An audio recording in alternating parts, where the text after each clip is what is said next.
घर में आज कुछ अच्छा नहीं बनाया क्या? खाने की मेज पर सादा खाना देखकर सुमन ने भाभी की तरफ गुस्से भरी नजरों से देखा था। बाकी सब भी खाना शुरू करने से पहले हाथ धोकर उन दोनों की तरफ देखने लगे थे। भाभी गड़बड़ा आ गई थी। नहीं, असल में कपड़े धोते धोते काफी देर हो गई आज, और पायल ने सुबह से ही पनीर की फरमाइश कर रही थी तो मैंने पनीर बना लिया। कल और कुछ पका लूंगी। उनका स्वर बहुत डरा हुआ था। सुमन के चेहरे पर गुस्सा आ गया। बहुत खूब भाभी, बेटे की फरमाइश जो आपको याद रही, लेकिन मेरी पसंद नापसंद की कोई परवाह नहीं अपनी। बेटी ने तो आज पनीर की फरमाइश की, जबकि मैं कल रात ही आपको पिज्जा बनाने का कह चुकी थी। निवाला तोड़ते हुए भैया का हाथ रुक गया और पत्नी को देखा। जब सुमन पिज्जा बनाने को कह चुकी थी तो बनाया क्यों नहीं? उनकी आवाज कड़क थी। भाभी ने थूक निकला, वह मैंने सोचा यह सोचने समझने का काम तुम रहने ही दिया करो। जो कहा जाए बस वही किया करो। उन्होंने बात पूरी होने से पहले अपनी पत्नी को बुरी तरह से झिड़क दिया था। भाभी सबके सामने बहुत शर्मिंदगी महसूस कर रही थी। पति के कड़े स्वभाव को वह अच्छी तरह से जानती थी, और यहाँ तो मामला भी दो भाइयों की इकलौती बहन की फरमाइश का था। आज दिन में भी ढंग से कुछ नहीं खाया था। सोचा था रात को पेट भरकर पिज्जा खाऊंगी, लेकिन सुमन रोने वाले अंदाज में कह रही थी। माँ का दिल पर हाथ गया था। बड़े भैया ने गुस्से भरी निगाहों से पत्नी को देखा तो शर्म से नाखून काटते हुए खुद को कोस रही थी।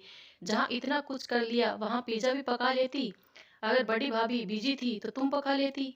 पिज्जा पकाना कौन सा मुश्किल काम है? लगे हाथों प्रदीप ने भी अपनी पत्नी की खबर लेनी चाहिए। वह शर्मिंदा होकर रह गई। इन दिनों वो उम्मीद से थी, और बड़ी भाभी ने उसकी तबीयत को देखते हुए खुद श्याम को खाना पकाने की जिम्मेदारी अपने ऊपर ले ली थी। बेटा पर बैठकर गुस्सा नहीं करते। बाकी जो इतने सारे खाने सामने रखे हैं, अब इनकी बेइज्जती मत करो। दादी ने माहौल का तनाव महसूस किया तो प्यार से बोली, अगर मेरा खाया पिया किसी को अच्छा नहीं लगता है तो आज यहाँ पिज्जा होता, आप लोग खाए यह खाना। सुमन धकेल कर रूठ कर खड़ी हुई और अपने कमरे के अंदर चली गई। पूरे दिन की भूखी मेरी बच्ची बेचारी भूखे पेट ही सो जाएगी। माँ की बुड़बुड़ाहट पर दोनों भाई के माथे पर बल पड़े थे। पत्नियां तो दूर, पायल भी अपनी अपनी जगह चोर बनी बैठी थी। सुमन बिना कुछ खाए उठकर गई थी तो घर में किसी ने भी खाना नहीं खाया था। दादी ने कर झटका, अच्छा खासा माहौल खराब हो गया। क्या यार, तुमने मामूली सी पिज्जा के लिए घर में इतना बड़ा बवाल कर दिया। यह सब ठीक नहीं है। सुमन उसने आदत के अनुसार रात वाली बात सुमन कॉलेज में अपने बेस्ट फ्रेंड स्नेहा को सुनाई थी। कॉटन के हरे सलवार सूट के हल्के सफेद रंग के दुपट्टे को सीने पर लगाई दोनों एक साथ डिपार्टमेंट की सीढ़ियां उतर रही थी। पूरी बात सुनने के बाद स्नेहा से अफसोस कहा था कि बात पिज्जा की नहीं, अहमियत की है। उन्होंने मेरी पसंद पर अपनी बेटी की पसंद को अहमियत दी, और यह चीज मैं बर्दाश्त नहीं कर सकती। सुमन का अंदाज ऐसा था जैसे जो उसने कुछ किए बिल्कुल ठीक किया।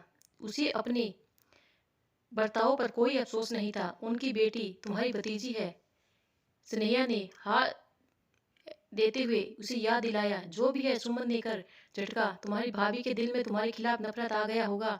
सबके सामने तुम्हारी वजह से उनकी अच्छी खासी बेइज्जती हुई तो गलती भी तो उन्हीं की थी। स्नेहा परेशान होकर उठी, तो क्या जरूरी है कि हर गलती करने वालों को बेइज्जत करवाया जाए? तुम क्यों इतनी साइड ले रही हो उनकी? वह मेरी भाभी है, तुम्हारी नहीं। हद हो गई सुमन उल्टा उसे पर चढ़ गई। दौड़ी, मैं साइड नहीं ले रही, सही बात कह रही हूँ। मामूली बातों पर यह हंगामा खड़ा करना कोई उनसे अच्छी बात है? थोड़ी सी कमी हो भी जाए तो इंसान को समझौता कर लेना चाहिए। स्नेहा का समझौता हुआ बोल इंसान के लिए हुए था। सुमन ने एक झटका और कहा कि समझौता वह करते हैं स्नेहा ने जिंदगी में बहुत कुछ मिला ना हो। मेरे पास भला किस चीज की कमी है जो मैं मामूली बातों के लिए अपना दिल मार कर समझौता करती फिरूं?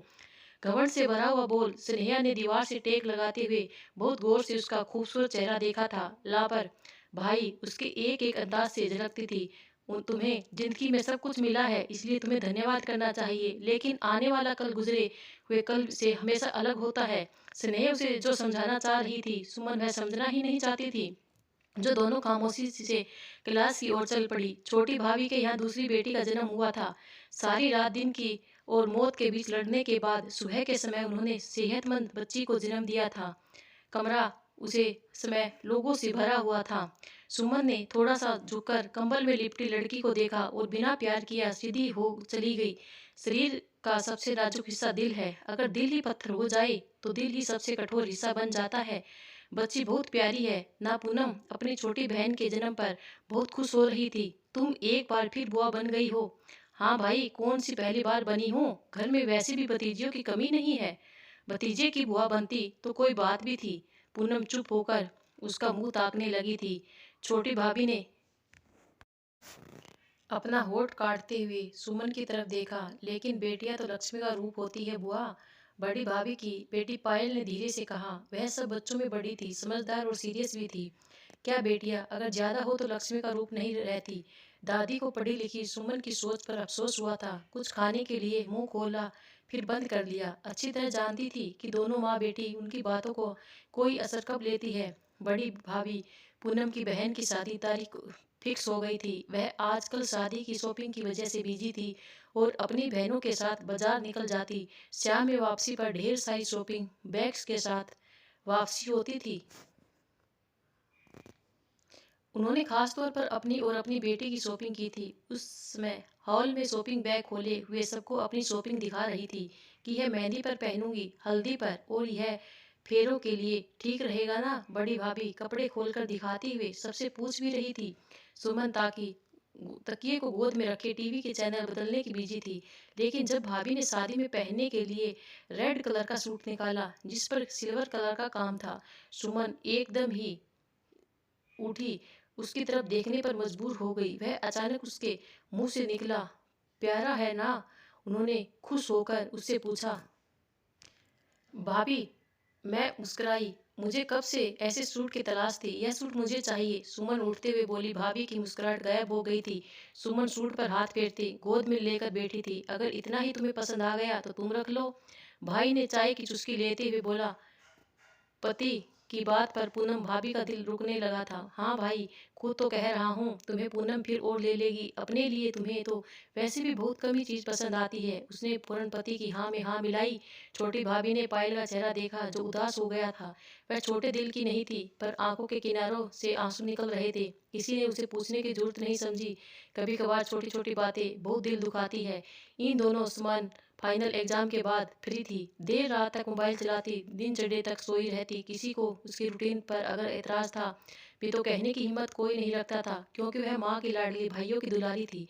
माँ आजकल जोर जोर से उसके रिश्ते के बारे में सोच रही थी, इसलिए रिश्ते वाली मौसी के घर उनके रोज चक्कर लग रहे थे। और यह माँ और मौसी की कोशिश का नतीजा था कि कुछ समय में एक अच्छे परिवार से उसका रिश्ता आ गया। सुनील इकलौता था। उसकी दो शादीशुदा बहनें इसी शहर में अपने अपने घर खुशी से जिंदगी गुजार रही थी। सुनील के पिता वजीर जी उम्र के इस हिस्से में थे जहां वह आराम से रहना चाहते थे। वह ज्यादातर वक्त दोस्तों के साथ ड्राइंग रूम में ही गुजारते रहते। सुनील की मां सुनीता को अकेलेपन से छुटकारा पाने के लिए दिल्ली से बहू लाने की तमन्ना जोरों से जाग उठी थी। आज्ञाकारी बेटे ने मां की इच्छा पर सर झुका दिया। थोड़े ही समय में उन्होंने सुमन के रूम में अपनी बहू मिल गई। सुमन के लिए इतनी खूबियां से भरा रिश्ता पाकर मन माँ के पर खुशी से जमीन पर नहीं टिक रहे थे।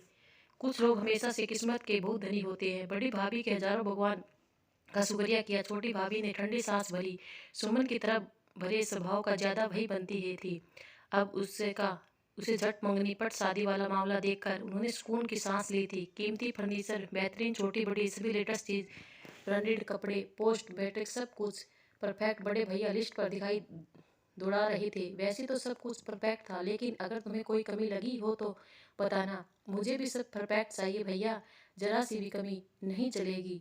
सोफे पर बैठी सुमन तकिए को गोद में रखे नाखून काटते रही। सुमन ने कहा। बड़े भैया हंसने लगे। माँ ने सुमन के सिर पर हाथ फेरते हुए कहा। मेरी सुमन का दहेज ऐसा होना चाहिए कि लोग देखे तो देखते रह जाए, किसी को यह कहने का मौका ना मिले कि दो भाइयों की इकलौती बहन का दहेज बस नॉर्मल ही था। माँ की बात पर दादी तो बिना ना रही। चादर देकर पैर फैलाने चाहिए। बहु भगवान हमारे बच्चे का नसीब अच्छा करे। यह दहेज में दी हुई चीज खुशियों की गारंटी नहीं है। उनका सवाल नरम था लेकिन मन को बहुत बुरा लगा। सच्ची बात जितनी भी मीठी स्वर में की जाए कड़वी ही लगती है। अरे वाह दादी, आपको क्या पता ससुराल में इन्हीं चीज़ों से कितनी इज्जत बढ़ती है। सुमन ने दादी की पुरानी सोच को नाक पर बैठी मक्खी की तरह उड़ा दिया। अपनी अपनी सोच की बात है। वह गहरी सांस लेकर चुप हो गई। उन्हें पोती का यूं बड़ों के सामने अपनी शादी और दहेज की बात करना बुरा लगा था। अच्छा, तुम चिंता मत करो, हम तुम्हारी शादी में किसी तरह की कमी नहीं छोड़ेंगे, चाहे किसी से उधार ही क्यों ना लेना पड़े। आखिर एक ही तो बहन हो हमारी। प्रदीप भैया की बात पर सुमन की गर्दन घमंड से कुछ और अकड़ गई थी। कुछ लोगों के लिए शादी मोतीचूर का लड्डू होती है, लेकिन सुमन के लिए फूलों की सेज साबित हुई थी। उसे ससुराल में मान सम्मान आराम सब कुछ मिला था। ऐसा ससुराल पाकर तो सुमन और भी घमंड और एटीट्यूड में आ गई थी। भाभी इधर बाई तरफ दीवार के साथ दो स्टेप बनी हुई थी।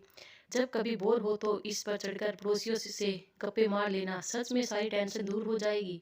शादी से पहले मेरा और रेखा का ज़्यादातर टाइम इन्हीं में दीवारों पर चढ़कर पड़ोसियों से बातचीत करने में गुजर जाता था। अब भी मैं जब माँ के यहाँ आती हूँ तो टाइम निकाल कर जरूर इधर चढ़ती हूँ। सुमन नंद पवित्रता चाय में शक्कर मिलाते हुए बोली, सच में मुफ्त का एंटरटेनमेंट है पवित्रता। फिर अपनी चाय का कप उठाकर दूसरा सुमन की तरफ बढ़ाया। सुमन ने यूं ही सर हिलाया। दीवार पर कौन सा अमिताभ बच्चन अपनी फैमिली के साथ रहता है जिसको देखने के लिए मैं इतनी मेहनत करूं। हाथ में चाय का कप है, मैं सुमन ने झटका था।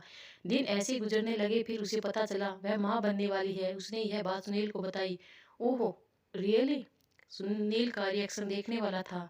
सुमन ने मुस्कुराते हुए कंधे को उचकाई। मतलब मैं पापा बनने वाला हूँ? सुनील को इतना खुश खुश देखकर तो उसने सुमन को शर्म आने लगी थी। तो क्या मैं झूठ बोल रही हूँ? वह बोला, अरे नहीं यार, तुमने अचानक इतनी बड़ी खुशखबरी दी है, मुझे समझ में नहीं आ रहा कैसे रिएक्ट करूं। सुनील प्यार भरे लम्बों से बोला। वह दिन और आगे आने वाला हर दिन सुमन के लिए अच्छे अपने आंचल में बहुत कुछ लेकर आया था। छोटी भाभी ने फिर से उम्मीद में से थी। भाभी आपने अल्ट्रासाउंड करवाया? इस बार भी बेटी तो नहीं? नेल पॉलिश पर फूंक मारते दिखावे के लिए समान हमदर्दी से पूछ रही थी। कपड़े प्रेस करती बड़ी भाभी के हाथ पल भर के लिए रुके थे। बोली, जो भगवान को मंजूर हो। सुमन ने भी गर्दन हिलाई। इन दोनों सुनील की ऑफिस में काम बिजी बहुत काम होने से बिजी हो गया था। सुनीता जी की अपने रूटीन थी। सुमन जूस पीकर आराम करके अपने लिए रखी गई नौकरानी को अपने सर पर सवार देकर बुरी तरह से डर गई थी। कभी कभार बहुत ज़्यादा आराम करने से भी थकावट हो जाती है। यूं ही बैठे बिठाए 2 दिन में जाने उसे क्यों सूझ बाई तरफ दीवार के साथ अपनी स्टेप पर चढ़कर दीवार पर दोनों हाथ जमाई रोज में देखने लगी। दूसरे ही पल उसे अपना दिमाग चकराता हुआ महसूस हुआ। सुमन को लड़की पैदा हुई और उसकी भाभी को लड़का पैदा हुआ। दोस्तों, जो भगवान को मंजूर होता है वही होता है। आपको ये वीडियो कैसी लगी कमेंट करके ज़रूर बताना और चैनल को लाइक और सब्सक्राइब ज़रूर करना। धन्यवाद।